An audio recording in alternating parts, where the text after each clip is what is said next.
Hello friends, welcome to Johnny talks. तो आज की इस वीडियो में दोस्तों हम डिस्कस करेंगे इंपॉर्टेंट जीके के क्वेश्चन एचआरटीसी कंडक्टर एग्जाम के लिए। दोस्तों ये जो हमारी क्लास है वो 20वीं क्लास है। अगर इससे पहले की 19 क्लासेज आपने नहीं देखी हैं तो आप हमारे चैनल की प्लेलिस्ट में जाकर देख सकते हैं और अपनी तैयारी को बूस्टअप कर सकते हैं।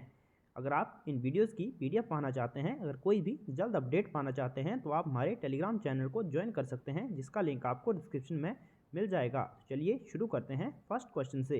फर्स्ट क्वेश्चन है दोस्तों, ये जो पेपर है ये हेल्ड हुआ था 2017 में। आप देख सकते हैं इसकी डिटेल जो है आप देख सकते हैं। ये जो पेपर हुआ था 2017 में हेल्ड हुआ था और देख सकते हैं, और इसकी जो सीरीज थी वो थी ए। तो हम 2017 से 2022 तक जितने भी पेपर जो HPSSC ने कंडक्ट करवाए हैं वो हम डिस्कस करेंगे, तो आप बने रहिए हमारे साथ। चलिए शुरू करते हैं फर्स्ट क्वेश्चन से। जो फर्स्ट क्वेश्चन है दोस्तों वो है, in which year was the Indian Space Research Organisation founded. तो आपको बताना है दोस्तों, जो इसरो है इंडियन स्पेस रिसर्च ऑर्गेनाइजेशन, इसकी स्थापना किस वर्ष करी गई थी। किस वर्ष भारतीय अंतरिक्ष अनुसंधान संस्थान की स्थापना हुई थी। तो दोस्तों ये करी गई थी 1969 में ये हुई थी। ऑप्शन ए जो है वो सही हो जाएगा।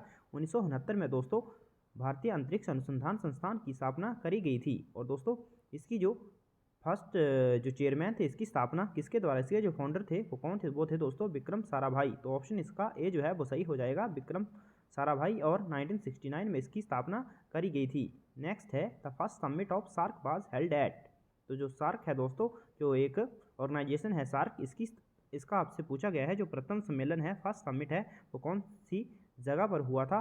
काठमांडू, ढाका, न्यू दिल्ली या फिर कोलंबो। तो दोस्तों जो सार्क है इसका जो प्रथम सम्मेलन हुआ था वो हुआ था ढाका में। ऑप्शन बी जो है वो सही हो जाएगा। ढाका जो है वो बांग्लादेश की है कैपिटल। तो सार्क की बात कर लेते हैं। तो सार्क की जो फुल फॉर्म है दोस्तों वो फुल फॉर्म है south Asian association for regional corporation. और इसकी स्थापना जो हुई थी, कब हुई थी, 1985 में इसकी स्थापना हुई थी। और जो फर्स्ट समिट था वो हुआ था ढाका में।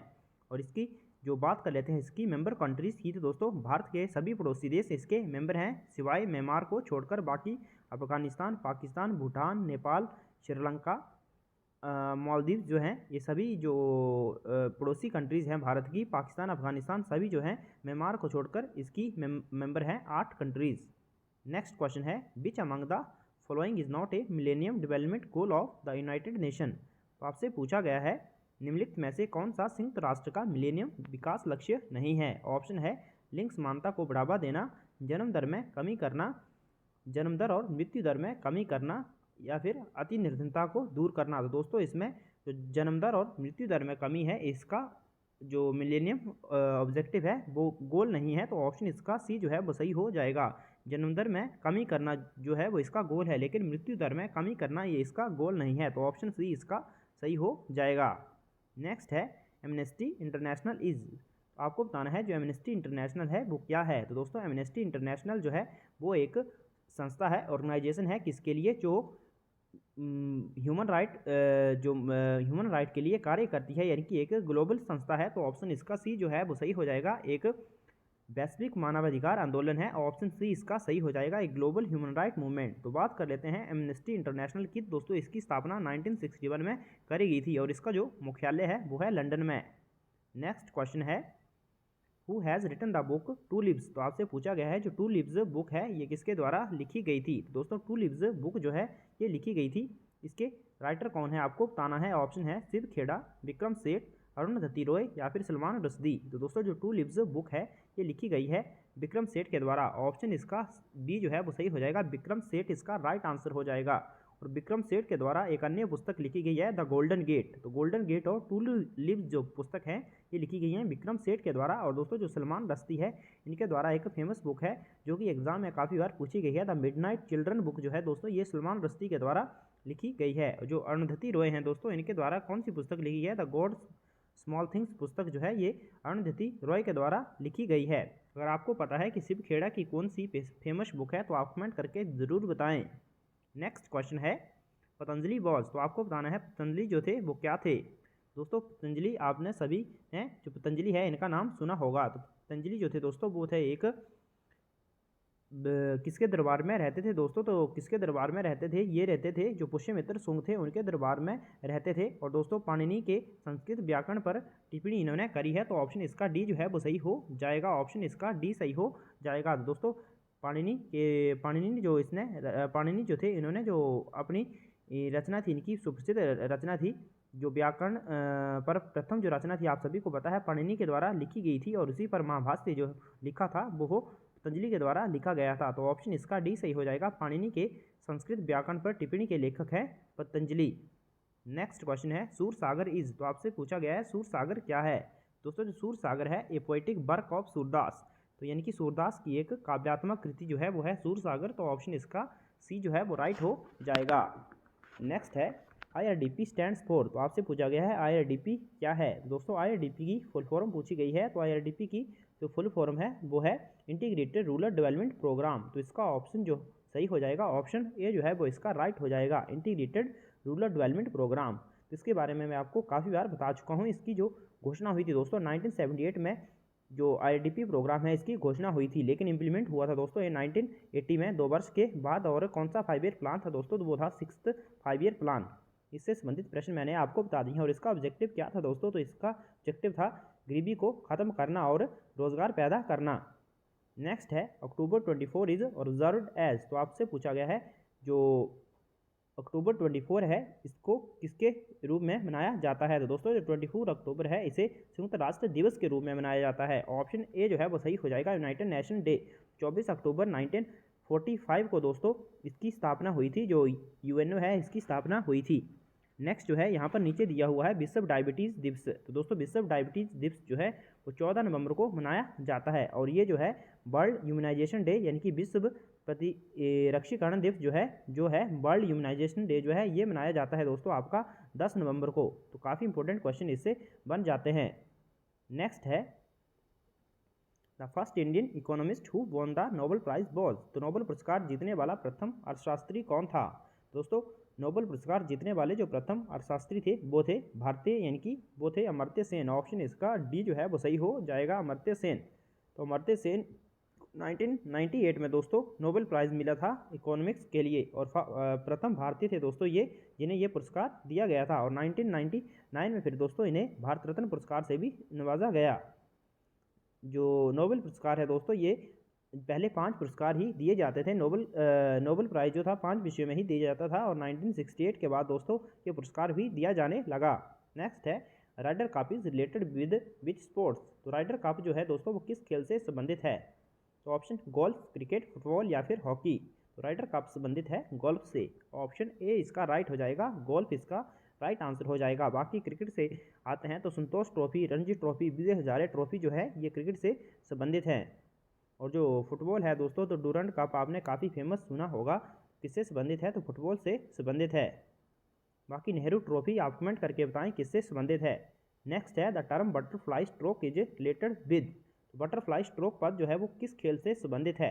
ऑप्शन है कुश्ती, कबड्डी, तैराकी, मुक्केबाजी। तो ये संबंधित है स्विमिंग से। ऑप्शन सी जो है वो सही हो जाएगा। दोस्तों जो बटरफ्लाई स्ट्रोक है ये टर्म जो है संबंधित है तैराकी से।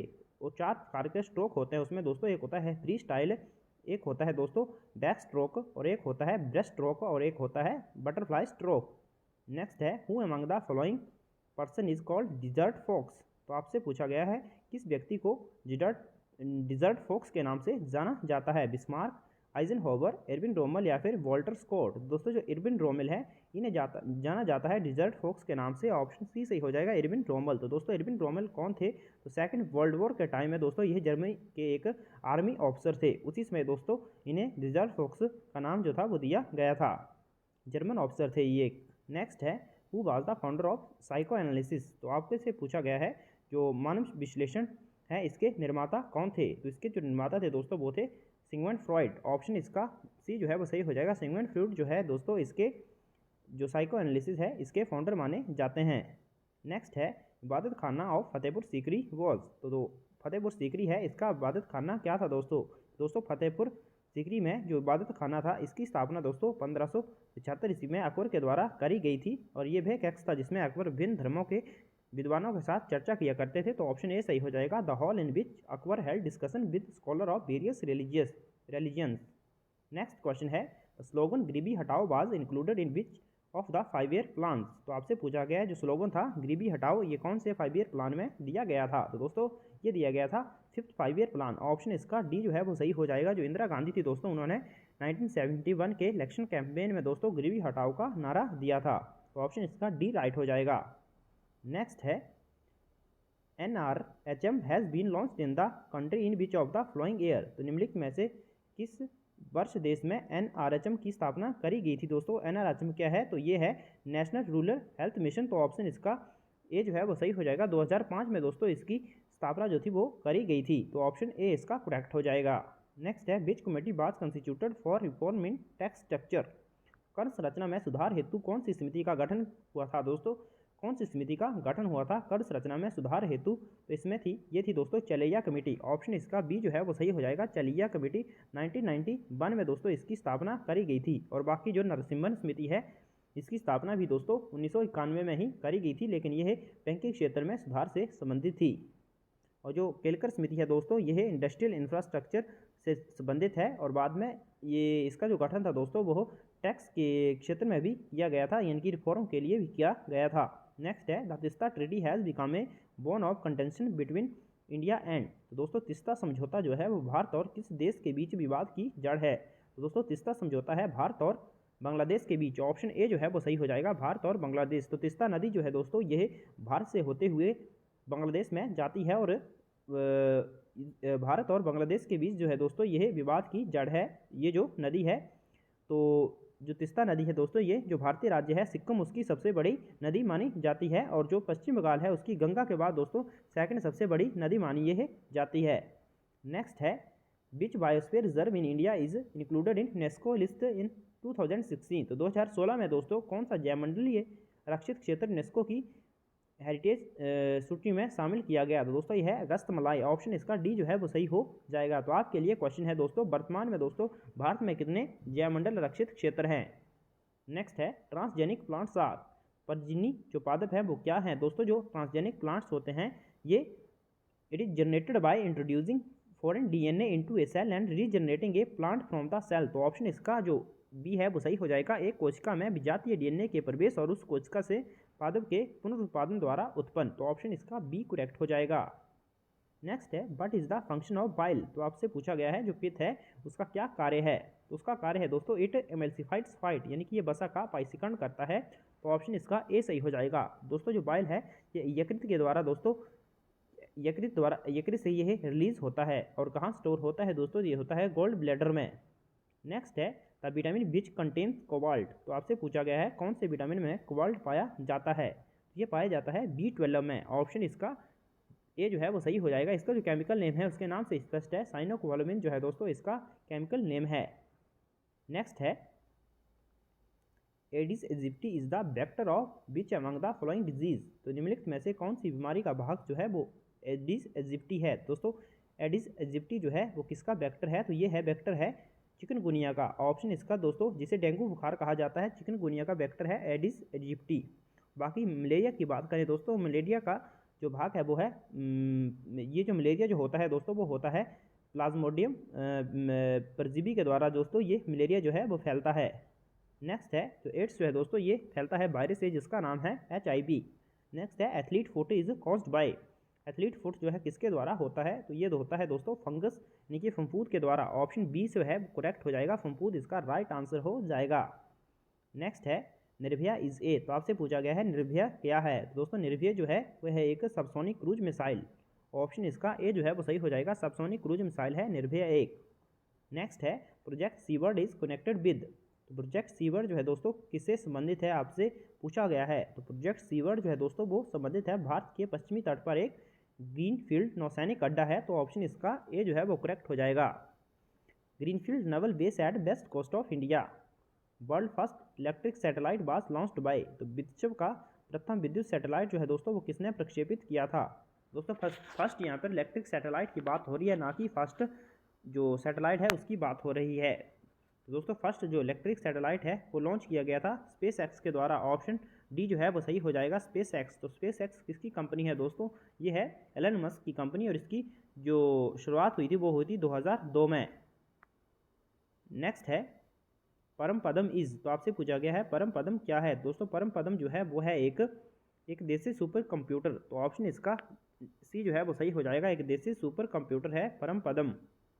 नेक्स्ट है फंक्शन ऑफ एन असेंबलर। दोस्तों ये कंप्यूटर के क्वेश्चन है। जिस तरह कंप्यूटर जो है दोस्तों उसके हर एग्ज़ाम में पूछा जा रहा है, तो उम्मीद है दोस्तों एचआरटीसी कंडक्टर में भी 5 से 7 क्वेश्चन जो है वो इसके देखने को मिलेंगे। तो आपकी तैयारी जो है वो पूरी होनी चाहिए। तो यहाँ पर पूछा है the function of an assembler is, तो असेंबलर जो है इसका फंक्शन क्या है? तो इसका फंक्शन है दोस्तों ये जो असेंबली लैंग्वेज है उसको मशीन लैंग्वेज में कन्वर्ट कर देता है। तो ऑप्शन ए जो है वो सही हो जाएगा, to convert assemble language into machine language.